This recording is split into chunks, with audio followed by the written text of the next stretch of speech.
একটা কুইজ, বলুন তো ভারতের বিপক্ষে বাংলাদেশ সর্বশেষ কবে জয় পেয়েছে? মনে করতে পারছেন না তো? এত চাপ নিয়ে কাজ নেই। সর্বশেষ জয়টা পেয়েছিল বাংলাদেশ ২২ বছর আগে, ২০০৩ সালে ঢাকায় সাফ ফুটবল চ্যাম্পিয়নশিপে।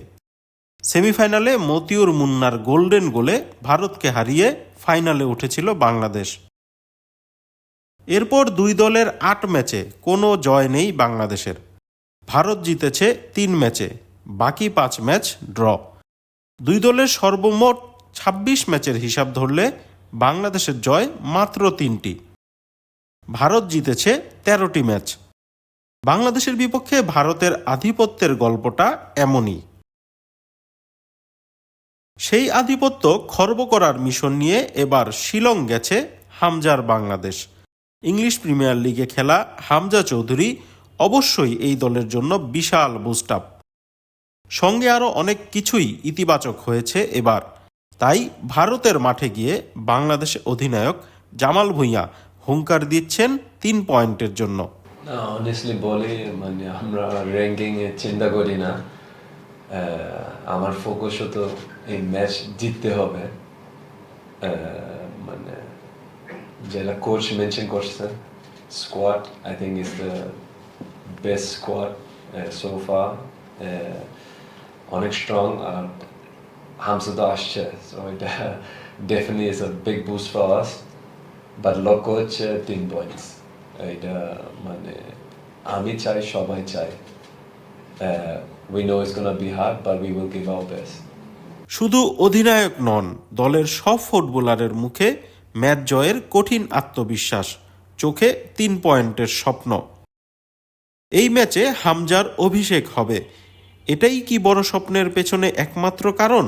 না, হামজার অন্তর্ভুক্তির পাশাপাশি এই দলের ভেতরে বাইরেও অনেক পরিবর্তন হয়েছে। তাই জামাল ভুঁইয়া যেমন ২ বছর আগের চেয়ে এই দলটাকে অনেক শক্তিশালী মানছেন। না, আমি মনে করি the mentality in the group, in the team is that আমরা ৩ পয়েন্ট নিতে পারি। আর যদি ড্র হয় ওকে, but mentality is ৩ point.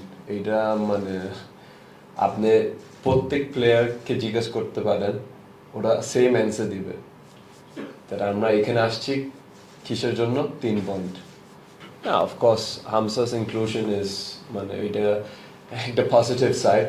Kintu, jeta local player ase, I think they have also optimized their game. I think the mentality has changed. Also, the way we are playing now is totally different from our coach when he came. So a lot of things has changed, and I think the players now are more ready than they were maybe 2 years ago. In the south, so that's why we are saying it's a very strong squad. Bangladesh দলের coach Javier কাবরেরার দাবি, খেলোয়াড়দের মানসিকতার বদল হয়েছে, নতুন প্রতিভা যোগ হয়েছে দলে। সুবাদে ফুটবলারদের প্যাশন ও চেষ্টার সম্মিলনে এটাকে সেরা দলের স্বীকৃতি দিচ্ছেন এই Spanish coach. I think the main change since I'm here, the first thing was to kind of find the right players for the approach we wanted to implement. There's been, especially from the first to the second year, I would say that 80% of the players changed. We wanted players with ambition, with humility, that hard workers, to have that identity that I think has been the one that has defined this team for the last 3 years, and try to find the right balance between those seniors that still had that ambition and that passion for playing for the national team, with the right blend with the potential and talented young players. And since then, obviously, I think that there is a change in the approach from the previous years, probably.